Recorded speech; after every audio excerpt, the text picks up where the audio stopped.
6 a.m. My alarm's blasting and I'm just lying there, staring at the ceiling, hoping maybe it'll swallow me whole. My heart's pounding like I'm late for something, but I haven't even gotten out of bed yet. I'm Linda. I'm 35. I'm an accountant at Bright Path Finance here in New York. And honestly, I feel like I've been running a marathon in my sleep. My brain's already in overdrive, tax filings, invoices, client emails. It's all piling on before my feet even hit the floor. It feels like I'm carrying yesterday's stress straight into today, like there's never a clean slate anymore. I glance over at the nightstand and see that cold cup of coffee from last night half empty, just sitting there mocking me. Proof that I was up way too late again, glued to my laptop, hoping if I pushed just a little harder, I'd feel caught up. Spoiler, I never do. Slack messages from my boss at 11 p.m. are still unanswered. Inbox 237 emails. Notifications flashing like warning lights. Dragging myself to the mirror, I barely recognize the woman staring back, messy bun, dark circles, and a stiffness in my shoulders that feels permanent. I'm only 35, but honestly, I look and feel like I'm pushing 45. I take a sip of that bitter, cold coffee, and it burns down my throat like a reminder of just how heavy everything feels. And I just whisper to myself, does anyone else wake up already exhausted? Like before the day even starts. That morning, staring into that mirror, I realized I had two choices. Keep running on fumes until I completely burn out, or finally try something different. If you've ever felt stuck in that cycle of stress and burnout, you're about to hear a story that might sound a lot like yours and maybe help you break out of it. Back then, my life felt like one endless tax season. I'd wake up already behind, start the day in a rush, and somehow still be hunched over my laptop at midnight, eyes, burning shoulders, aching, my brain fog so thick I couldn't think straight. Working in finance in New York isn't for the faint of heart, but I wore my exhaustion like a badge of honor. Busy meant productive, right? If I wasn't juggling 10 spreadsheets and putting out client fires, I felt like I wasn't doing enough. That pressure became my normal. I'd shrug and tell myself that's just the grind. This is what success looks like. But the grind came with a price. My habits spiraled, skipping meals, surviving on coffee and sugar-eating takeout, over my keyboard scrolling Slack while brushing my teeth. I never turned off notifications, not for dinner, not for weekends, not even for sleep. Every buzz on my phone sent a jolt of adrenaline through me, like I was constantly bracing for bad news. And here's the thing, I didn't even notice how much my body was stuck in survival mode. I lived in constant alert, shallow breathing, a racing heart shoulders that felt like cement. It wasn't just tiredness, it was living on cortisol. My mind replayed every client complaint, every mistake, every missed deadline, until I believed I was my stress. What I didn't realize then was how much I was letting my past control my present. Every worry was a memory on repeat. Every anxious thought a rerun of an old story I couldn't let go of. And when you're stuck like that, you forget your dreams faster than you can remember them. You start living from fear instead of possibility. Looking back now, I understand what Dr. Joe Dispenza teaches. When we're trapped in fear, anger, or stress, our body memorizes those emotions. We live as if the past is happening right now. That's why it's so hard to believe in the future we're too busy reliving yesterday. At that time, I wasn't creating my life. I was surviving it.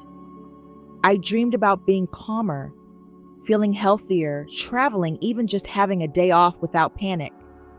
But I was always dreaming from a place of lack. I wanted freedom because I felt trapped. I wanted abundance because I felt empty. And the more I chased those things, the further away they felt. I'd scroll social media and see other people's perfect vacations, their dream homes, their glowing skin, and I'd imagine myself there, but it felt like a movie I'd never star in. That gap between where I was and where I wanted to be, it only made me push harder, work later, drink more coffee, and sink deeper into burnout. Inside, I was screaming for a reset, but I couldn't stop, not yet. The numbers wouldn't stop. Even when I shut my laptop, they kept flashing in my head. Overdue invoices, tax codes, balance sheets, all of it. It was like my brain had turned into an Excel sheet I couldn't log out of. I'd wake up calculating deadlines, drift off to sleep with numbers spinning in my mind. It wasn't work anymore. It was noise I couldn't escape. My body was screaming, but I ignored it. My shoulders were so tight I couldn't turn my head without pain. The headaches were brutal. I'd squint at my monitor like the brightness was stabbing me. My heart jumped every time my phone buzzed, and coffee, forget it. By 10 a.m., I was on my third cup and still felt like I was dragging myself through quicksand. Mentally, I was fried. I'd stare at a spreadsheet and read the same row 5 times, still not sure what I was looking at. I snapped at coworkers over the tiniest mistakes. Friends stopped inviting me out because I always said no. My weekends, just me in bed, doom scrolling, trying to quiet that knot of anxiety in my chest. Then came the day everything broke. I was standing in front of the CFO, running through a deck I'd stayed up all night building, when the numbers on the screen literally started to blur. My heart pounded so hard, I thought I might pass out. My boss leaned over and whispered, "Linda, are you okay?" But I couldn't even get a word out. My throat just locked. I left the meeting, locked myself in the bathroom, and just lost it. Full-on tears gripping the sink, mascara everywhere. For the first time, I didn't feel like a professional. I felt like I was drowning in my own job. I can't do this anymore. I'm not okay. That was my wake-up call. No more pushing through, no more pretending. My body and mind had hit their limit. Something had to change now. That night, I came home feeling like a shell of myself. My blouse still smelled like burnt coffee, and my head was pounding from staring at spreadsheets all day. I dropped my bag by the door, kicked off my heels, and just sat on the floor of my tiny apartment leaning against the couch. It was quiet, but my mind was screaming. You ever feel like your brain has 100 tabs open, none of them playing music, but all of them spinning? That was me. And for the first time in a long time, I heard myself think, "Linda, are you really going to live like this forever?" I didn't want to wait until I was in the ER with a panic attack to do something. So I made a decision. Right there, I'd run a 7-day experiment. Not a fancy retreat, not a new app, not a big overhaul. Just 7 days to see if I could calm my nervous system even for 5 minutes. I grabbed an old notebook from the kitchen drawer, cleared a corner of my apartment, and set my alarm for 15 minutes earlier. That was my big plan. The first morning, I didn't even know what I was doing. I sat cross-legged on the carpet, hands in my lap, heart pounding like I was about to present to the CFO again. My brain kept running through unpaid invoices, client emails, and tax forms. But I stuck it out for 5 minutes just breathing. That night, I slept an extra half hour. It wasn't much, but it felt like proof that maybe my body wasn't broken, just stuck in survival mode. And here's the thing I didn't realize until I started reading up on stress. When you're constantly in fight or flight, your body memorizes anxiety. It literally rewires your nervous system to expect stress even when nothing's happening. No wonder my heart raced at every Slack notification. But that also means the opposite is possible if trauma and fear can get wired in, so can calm gratitude and safety. So I made myself a promise. Every morning, I'm going to sit down and try to feel the peace I want to have. I don't care if it's just for 30 seconds. I'm not getting up until I find it. It wasn't some dramatic transformation moment. It was just me, a 35-year-old accountant in New York, exhausted and desperate, deciding to give myself 1 week to see if I could finally breathe again. I didn't start this experiment thinking I was going to heal myself. Honestly, I just wanted my heart to stop racing every time a Slack notification popped up. But those 7 days, they changed everything. They proved that even a mind wired to stay in survival mode could start to rewire. I woke up late, dragged my laptop into bed like always. My mind was already running numbers, overdue invoices, tax deadlines, clients breathing down my neck. But I forced myself to sit down for 5 minutes, place my hand over my heart, and write down 3 feelings I wanted to have calm, safe, and control. My brain was screaming, but for a few seconds I felt present. That night, I slept 30 minutes longer than usual. It wasn't magic, but it was proof that my nervous system could still calm down. When you stay still long enough to interrupt your old thought loops, your stress hormones begin to settle. Research shows that when your heart rhythm becomes more coherent, it sends a signal to your brain that says, "You're safe now." That's the first step to healing. A last-minute CFO meeting popped up on my calendar. Normally, my hands would shake so badly I'd hide them under the desk. But this time, I closed my eyes for 60 seconds, took 3 deep breaths, and reminded myself, "You're prepared. You've got this." I didn't stutter. I didn't ramble. I actually felt confident. That little shift felt like rewiring a circuit. Neuroscience says beliefs are just thoughts you repeat until they feel true. That day, I started practicing a new thought: I'm capable. I got home late and bone-tired. Instead of collapsing into my phone, I closed my eyes and pictured a future me who was rested and calm. For a moment, I actually felt grateful for this tired body carrying me through all the chaos. That night, I slept deep and dreamless. Gratitude isn't just a wellness buzzword. Studies show it's one of the highest emotional states, signaling your brain and body that you're safe to receive. Deadline pressure was suffocating. I put my phone away, grabbed a notebook, and wrote a letter to myself a year from now, a version of me living with ease, confidence, and joy. Midway through, tears fell onto the page. Not stress tears, release tears. When I walked back into the office, a coworker casually said, "You seem calmer today." They had no idea how much that meant. That was the first time I realized, if you imagine a future vividly enough, your brain can't tell the difference between memory and vision. Neuroscience backs it up. Strong emotions tied to mental imagery wire the brain to accept it as real. A difficult client called. Normally, my stomach would twist and my voice would shake. But I paused for 3 minutes, breathed deeply, and asked myself if I already felt confident, what would I say? The call went smoothly. For once, I didn't replay every word in shame. That's when I realized confidence isn't something you earn later.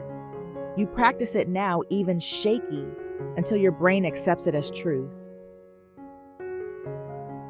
Saturday came and old Linda would have buried herself in spreadsheets.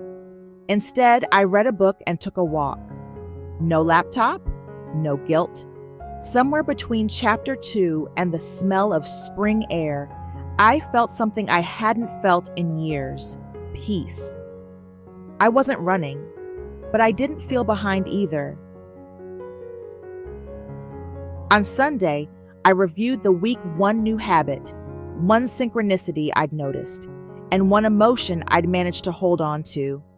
None of it was flashy, but altogether, it was undeniable. My brain wasn't running the same fear-driven programs anymore. By day 7, I felt like I had real evidence that a week of breathing exercises, visualization, and gratitude could literally shift my biology. Research from Dr. Joe Dispenza and others shows that after just 7 days of consistent practice, brain-heart coherence improves, calming your nervous system. Your gut microbiome starts to shift even without changing your diet. Your body produces natural chemicals that reduce inflammation, boost immunity, and help your brain regenerate. My life wasn't fixed. My inbox was still full. Deadlines were still real. But for the first time in years, I wasn't drowning in my own life. I'd glimpsed a completely different way of being, and once you see it, you can't unsee it. 7 days later, the spreadsheets and deadlines were still there, but something in me had completely shifted. My heart wasn't racing like a car alarm anymore. I wasn't waking up at 3 a.m. with my mind spinning through tax codes and worst-case scenarios. For the first time in years, I felt my shoulders relax. My body actually trusted me again. Mentally, it was like someone turned down the background noise. That static hum of anxiety, the endless math problems running through my brain finally quieted. I could think clearly again. I felt present. Work felt different too. I wasn't panicking over every email or saying yes to impossible deadlines out of fear. I started saying no calmly, and people respected it. No backlash, no drama, just quiet respect. I was finally setting boundaries, and instead of feeling guilty, I felt strong.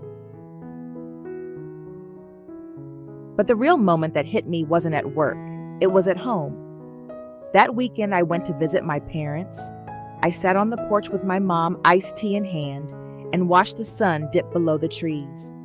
My laptop stayed zipped in my bag. No scrolling, no guilt. No, I should be working, just being there. And I realized I hadn't felt that kind of peace in over a decade.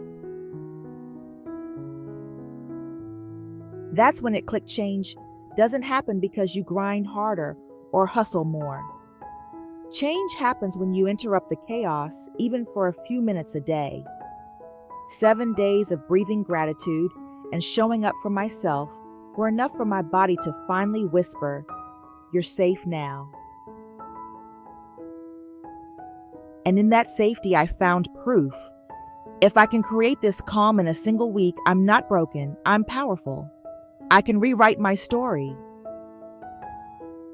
I wasn't hoping for a miracle anymore. I had proof in my heart rate, in my sleep, in my laughter, that my nervous system could heal, that my life could feel different. That belief became my fuel to keep going. You know what this whole journey taught me? You don't need a massive life overhaul to feel different. You just need to start showing up as a different version of yourself. Your personality creates your reality. If you want your life to change, you've got to change the person you're bringing to the table every day. And look, I'm not saying it's easy, but if a completely burned out accountant living on coffee and deadlines can find calm in 7 days, so can you. Seriously, start with 7 minutes in the morning. Sit, breathe. Picture the version of you who already feels safe, confident, and free. Hold on to that feeling. That's how you start rewiring your brain and breaking out of survival mode. If this hit home for you, if you're tired of waking up already exhausted, if you're ready to stop just surviving and start creating your life stick around, this is exactly why I started the Truth MD. It's a space for real stories, real science, and proof that change is possible for anyone. So hey, if you got something out of this, do me a favor. Hit that like button so more people can find this. Subscribe to the Truth MD if you want practical science-backed tools to reset your mind and body. And grab the free 7-day anxiety reset checklist. It's my gift to help you get started today. You don't have to wait for a breakdown to change your life. I'm living proof, and I'd love for you to come with me. See you in the next video. Let's rewrite your story together.